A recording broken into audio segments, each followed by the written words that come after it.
Pornography pornography বলতে বোঝায় যৌন উত্তেজনা সৃষ্টিকারী কোনো অশ্লীল সংলাপ, অভিনয়, অঙ্গভঙ্গি, নগ্ন বা অর্ধনগ্ন নৃত্য বা চলচ্চিত্র, ভিডিও চিত্র, অডিও ভিজুয়াল চিত্র, স্থিরচিত্র, গ্রাফিক্স বা অন্য কোনো উপায়ে ধারণকৃত ও প্রদর্শনযোগ্য এবং যার কোনো শৈল্পিক বা শিক্ষাগত মূল্য নেই। এছাড়াও যৌন উত্তেজনা সৃষ্টিকারী অশ্লীল বই, সাময়িকী, ভাস্কর্য, মূর্তি, কার্টুন বা লিফলেট ও পর্নোগ্রাফি বলে ধরা হবে।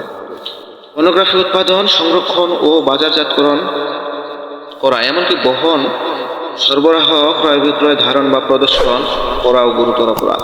কোনো ব্যক্তি পর্নোগ্রাফির মাধ্যমে অন্য কোনো ব্যক্তির সামাজিক বা ব্যক্তি মর্যাদা হানি করলে বা ভয় ভীতির মাধ্যমে অর্থ আদায় বা অন্য কোনো সুবিধা আদায় বা ব্যক্তির জ্ঞাতে বা অজ্ঞাতে ধারণকৃত কোনো পর্নোগ্রাফির মাধ্যমে ওই ব্যক্তিকে মানসিক নির্যাতন করলে তিনি এই ধরনের অপরাধের জন্য সর্বোচ্চ 5 বছর পর্যন্ত সশ্রম কারাদণ্ড এবং 2 লক্ষ টাকা পর্যন্ত অর্থদণ্ডে দণ্ডিত হবেন। কোনো ব্যক্তির ইন্টারনেট বা ওয়েবসাইটে বা মোবাইল ফোন বা অন্য কোনো ইলেকট্রনিক ডিভাইসের মাধ্যমে পর্নোগ্রাফি সরবরাহ করলে তিনি এ ধরনের অপরাধের জন্য সর্বোচ্চ 5 বছর পর্যন্ত সশ্রম কারাদণ্ড এবং 2 লক্ষ টাকা পর্যন্ত অর্থদণ্ডে দণ্ডিত হবেন।